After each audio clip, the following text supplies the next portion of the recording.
gengs, welcome back to channel Jejak Merlin dan balik lagi sama saya Merlin di sini tentunya dengan info-info terbaru atau sharing-sharing terbaru dari Australia. But kali ini saya bakalan sharing pengalaman saya sesuai judulnya, yaitu Stupid Thing I Did While Driving in Australia. Kalau teman-teman tahu sih nonton video-video sebelumnya ngerti ya kalau misalnya saya ini nggak pernah nyetir di Indonesia dan baru belajar nyetir di Australia di sini.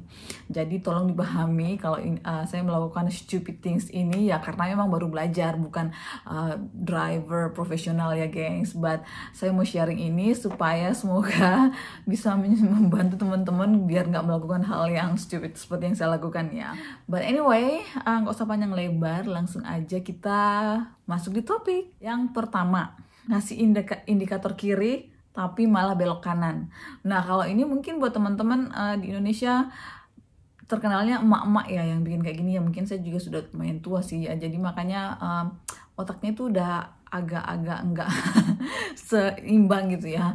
Jadi tapi waktu itu sih karena saking nervousnya saya mau belok kiri malah ngasih indikator kanan gitu kan, which is itu sangat parah dan sangat berbahaya kalau di Australia karena semua orang menyetir dengan kecepatan yang sesuai speed limit ya. Jadi kalau misalnya salah-salah tuh kamu ngasih indikator ke kiri malah belok indikator ke kiri malah belok ke kanan, orang yang ada di sebelah kanan kalian yang mikirnya kalian bakalan ke kiri bisa nabrak kalian gitu loh, karena ya memang orang menyetirnya dengan speed yang sama gitu loh guys. Sampai saya ngakak-ngakak di mobil karena mikirnya ya ampun, dulu nyindir-nyindirnya ibu-ibu yang bawa motor yang sen kiri malah belok kanan, malah sekarang saya yang ngelakuin. Lalu selanjutnya yang kedua itu pindah ke jalur yang salah, yaitu jalur yang sebaliknya. Jadi ceritanya ini saya harus nyetir ke tempat kerja subuh-subuh dan masih gelap-gelap gitu. Terus di tengah perjalanan itu saya kan dua arah nih ya gengs ya, dua arah nih. Saya nyetir ke sono terus ada arah yang lain kan ke sini. Nah waktu itu pas di perempatan ini saya harusnya belok kanan kan, terus OPD-nya saya langsung pindah jalur karena biasanya kalau mau belok kanan tuh ada jalurnya sendiri dibandingkan kalau lurus kan ya. Terus aku mikirnya karena gelap, entah karena gelap atau karena nervous, tapi pokoknya saya pindah jalur dong gengs ke jalur sebelah kanan, which is itu bukan jalur belok kanan tapi itu jalur untuk mobil dari depan saya ke yang mau arah ke belakang, berlawanan arah gitu loh gengs. Kalian bayangin nggak? Untungnya pas waktu itu subuh-subuh jadi nggak terlalu banyak mobil. But waktu itu saya lihat sih ada satu mobil di depan di ujung sana yang mungkin saya menduganya dia mau ke arah sini. But karena saya sudah menghalangi jalan jadi dia nggak bisa dong, ya otomatis dia harus belok kanan terus putar jauh gitu loh. Dan waktu itu saya nggak sadar sampai the next day waktu saya nyetir siang-siang terus ngeliat, lah kok ini di antara jalur itu ada solid line. Kalau solid line itu kan artinya kita nggak boleh ke sana kan. Baru saya lah kemarin itu berarti saya pindah jalur ke jalur yang salah dong. Untung aja nggak ada polisi, terus untung aja nggak ada kecelakaan dan sebagainya. Bayangin aja kalau aku sok-sokan langsung pindah sana terus ada mobil yang datang dari sana dengan kecepatan yang cepat gitu kan ya gengs. Puji Tuhan masih dilindungi Tuhan. Pokoknya itu setelah itu terus aku ngakak bener, langsung aku ceritain sama suami kan, dimarahin tahu.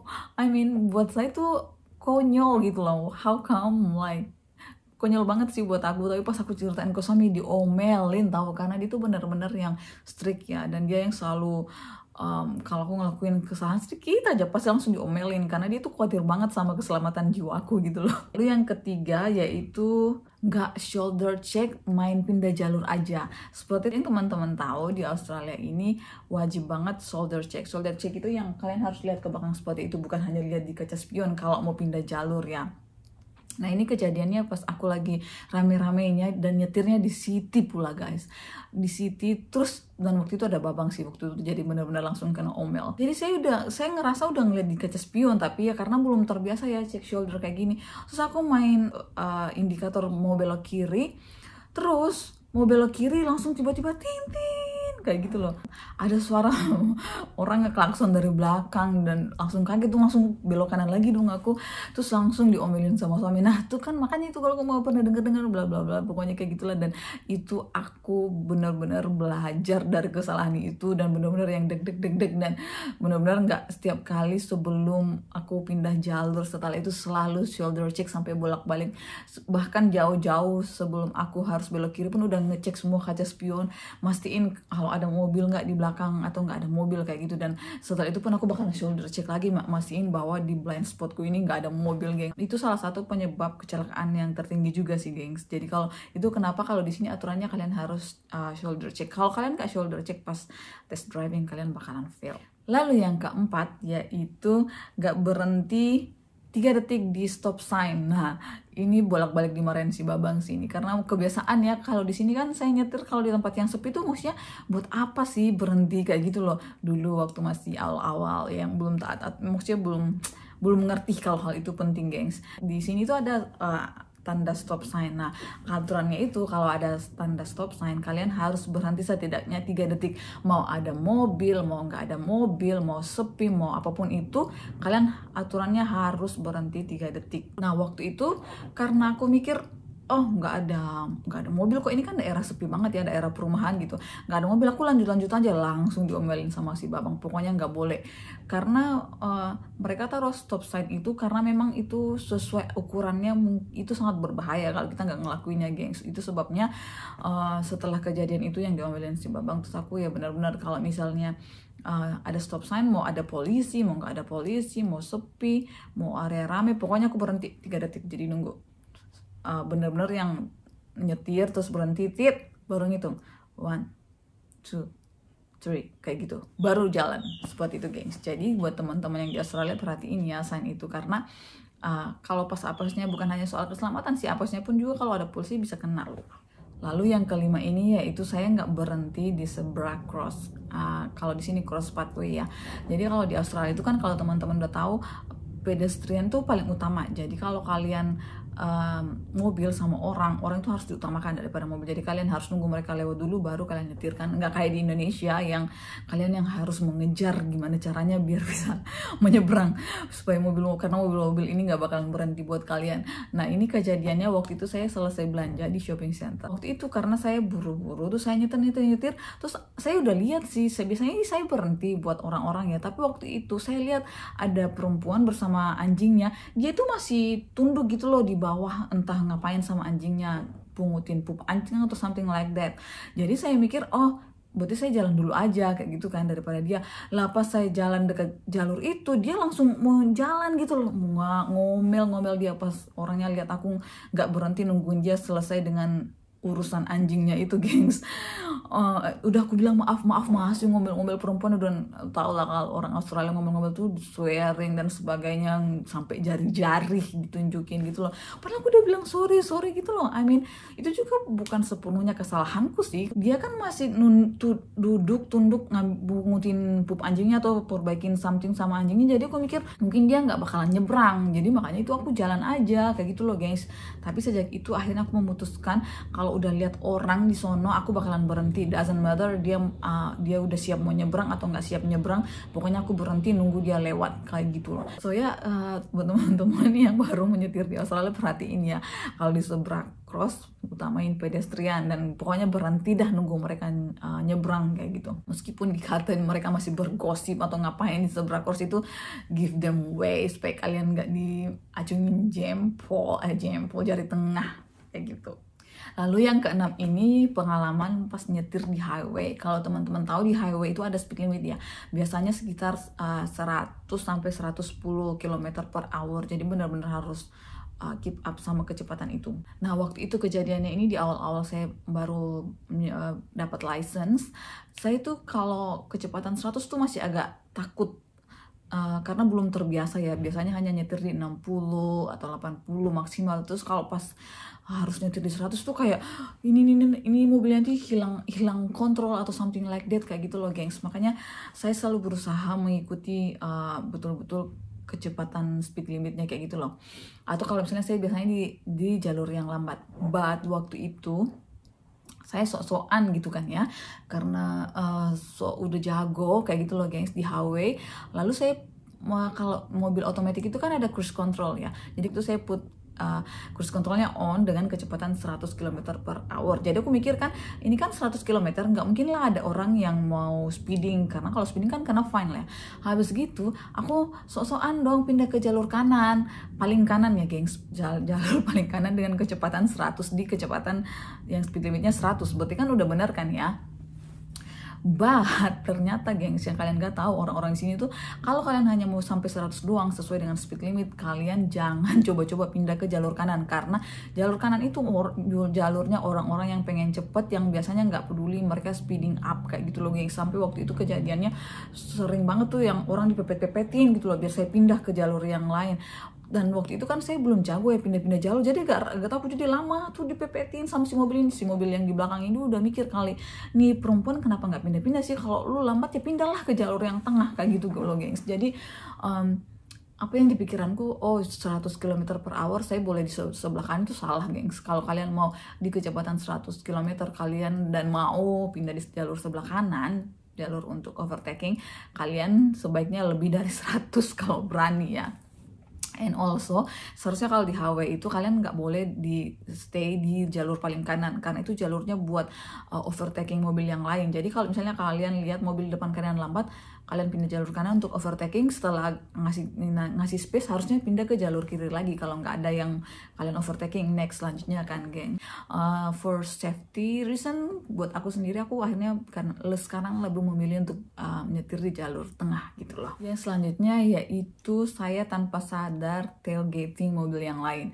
Nah kalau teman-teman nggak ngerti tailgating itu kayak misalnya di Australia itu ada aturan minimal, kalau di Queensland minimal 2 detik jaraknya dari mobil yang lain ya. Jadi kayak kalau kamu di sini dia harus agak jauh gitu loh, jaraknya 2 detik antara mobil satu dengan mobil yang lain. Jadi waktu itu saya nggak sadar kalau saya ini tailgating mobil yang lain gitu loh, bener-bener mepet dengan mobil yang selanjutnya, sampai si babang nih ngomel-ngomelin, lu tailgating ya ntar kena fine bla bla bla bla gitu loh, pokoknya diomelin. Kan kalau kita di Indonesia mepet gitu aja kan, nggak peduli. Jadi itu kan yang sering aku lihat dalam kehidupan sehari-hari, tapi di Australia itu aturannya beda, dan kalau kalian ngelanggar ini kalian bisa kena fine gengs. Jadi pastikan kalau kalian nyetir tuh jangan terlalu mepet sama mobil depan. Dan di sini tuh kalau kalian terlalu mepet tuh bakalan diliatin di kaca spion, karena maksudnya orang itu mikir ngapain sih nih mobil belakang terlalu mepet gitu loh, bikin orang ketakutan gitu loh gengs. Karena ya memang karena kita berjalan sesuai speed limit, yang gak ada yang tiba-tiba cepet mau pelan cepet pelan, jadi harus jaga jarak antara mobil yang satu dengan mobil yang lain untuk amannya, seperti itu gengs. Jadi pastikan kalau kalian nyetir di Australia jangan sampai terlalu mepet sama mobil yang lain, kalau nggak kalian bakalan dilirik-lirik dengan tetapan maut.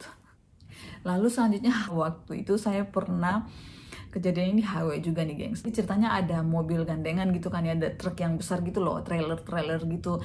Nah kalau mobil-mobil ini kan selalu harusnya kan mereka di jalur yang slow ya, karena dia pelan, terus ya di kecepatan 100 ya aku pindah jalur tuh, terus overtaking dia kan. Setelah aku overtaking kan, dari belajar pengalaman sebelumnya, kalau kamu nggak perlu overtaking mobil yang lain, pindahkan ke jalur slow lagi untuk kasih kesempatan, siapa tahu ada mobil lain yang mau overtaking kalian. Lah ya udah aku pindahlah ke sebelah kiri, terus keep up my speed like 100 km/h gitu kan.